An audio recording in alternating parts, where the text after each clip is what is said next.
Assalamualaikum warahmatullahi wabarakatuh. Apa kabar anak-anak Umi?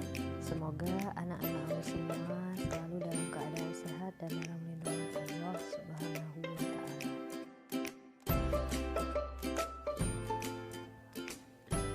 Hari ini kita bertemu kembali di pembelajaran tematik tema 8 buku dalam materi bumi, bulan, dan matahari serta karakteristik negara-negara ASEAN serta kondisi geografisnya.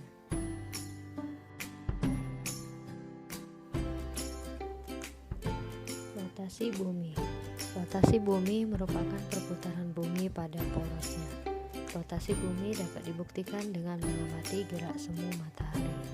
Gerak semu matahari mengesankan seolah matahari bergerak dari timur ke barat. Sebenarnya bumilah yang bergerak pada porosnya sehingga seolah-olah benda langit di sekitarnya bergerak.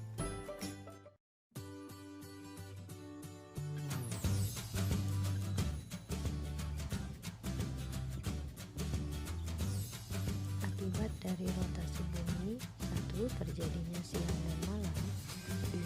Adanya perbedaan waktu di bumi. 3. Gerak semu harian matahari. 4. Perubahan arah angin.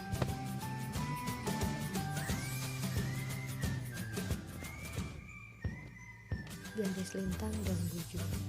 Garis lintang adalah garis khayal yang membagi bumi menjadi bagian utara dan selatan. Sedangkan garis bujur adalah garis khayal yang membagi bumi menjadi bagian barat dan timur. Revolusi bumi. Revolusi bumi merupakan perputaran bumi mengelilingi matahari. Waktu yang diperlukan bumi untuk mengelilingi matahari adalah 365 hari. Oleh karena itu, revolusi bumi dalam 1 tahun adalah 365 hari, maka setiap 4 tahun sekali revolusi bumi digenapkan menjadi 366 hari atau dikenal dengan tahun kabisat. Dalam tahun kabisat terdapat penambahan 1 hari pada bulan Februari menjadi 29 hari.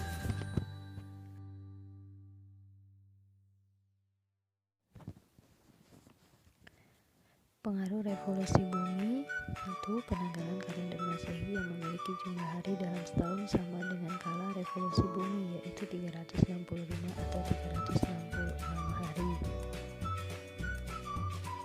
Terjadi gerak semu matahari, terjadinya perbedaan lamanya siang dan malam, perbedaan 4 musim di negara-negara yang terletak pada wilayah subtropis bumi, adanya rasi bintang yang tampak berbeda setiap bulannya.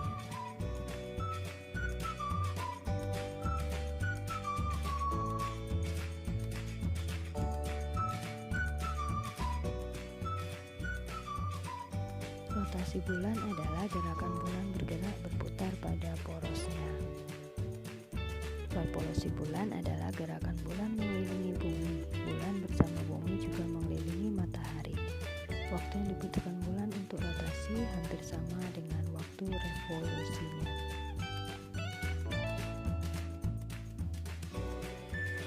Gerhana bulan dibedakan menjadi 3. 1. Gerhana bulan sebagian terjadi saat sebagian bulan memasuki daerah umbra dan sebagian lainnya masuk ke daerah penumbra bumi. 2. Gerhana bulan total terjadi saat posisi bulan berada dalam daerah umbra bumi. Penampakan bulan menjadi gelap dan berwarna merah tetapi masih terlihat garis lingkaran bulan. Yang ketiga, gerhana bulan penumbra terjadi saat bulan berada di daerah penumbra bumi. Penampakan bulan akan seperti bulan purnama tetapi berwarna sedikit gelap.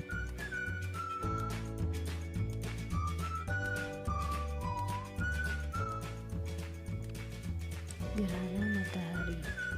Gerhana matahari merupakan peristiwa saat matahari tidak tampak utuh bulat atau bahkan tidak tampak sama sekali. Gerhana matahari terjadi ketika bumi, bulan, dan matahari berada pada satu garis lurus. Gerhana matahari terjadi pada siang hari, yaitu fase bulan baru dan hanya berlangsung beberapa menit saja.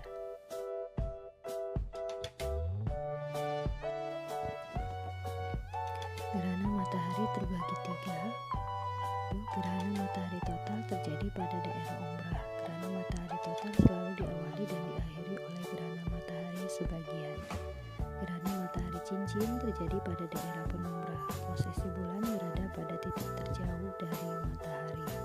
Gerhana matahari sebagian terjadi ada saat bumi berada pada bayangan kabur atau penumbra bulan. Pada matahari sebagian berlangsung lebih lama daripada gerhana matahari total.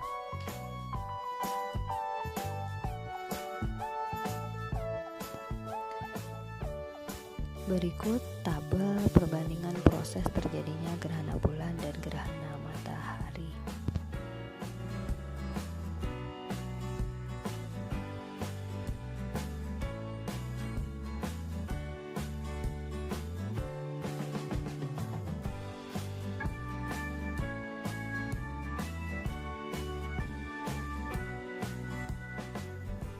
Sistem penanggalan.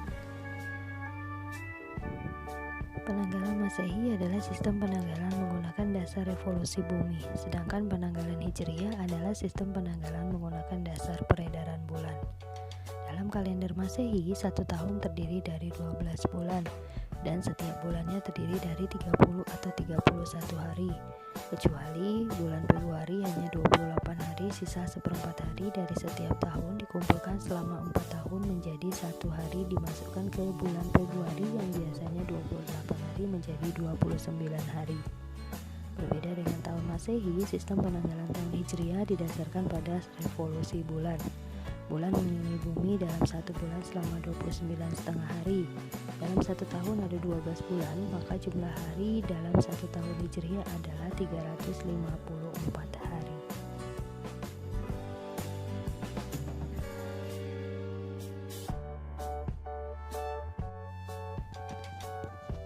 Karakteristik geografis negara Thailand. Thailand memiliki kenampakan alam yang beragam. Ada dataran rendah yang subur karena dilalui oleh sungai Chao Phraya yang mengalir membelah negara Thailand. Ada juga pegunungan kapur di bagian timur. Thailand juga memiliki perbukitan rendah di wilayah yang berbatasan dengan Malaysia.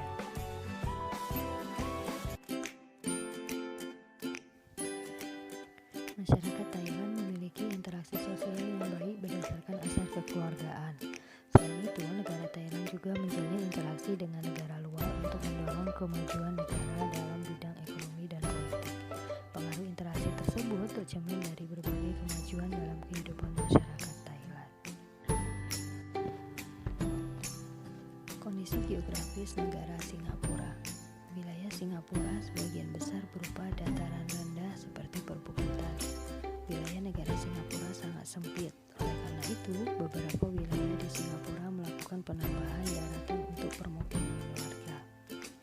Penduduk Singapura terdiri dari beragam suku bangsa. Bahasa resmi Singapura merupakan bahasa Inggris.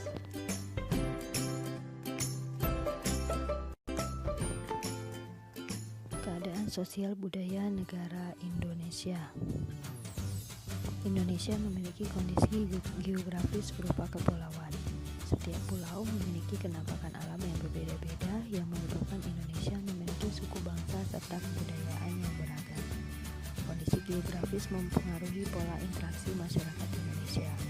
Masyarakat di wilayah dataran tinggi biasanya membentuk pola permukiman berkelompok, sedangkan masyarakat di dataran rendah dan pesisir pantai membentuk pola permukiman memanjang, mengikuti garis pantai, dan di daerah dataran rendah biasanya banyak dibangun wilayah perkotaan dan perinian.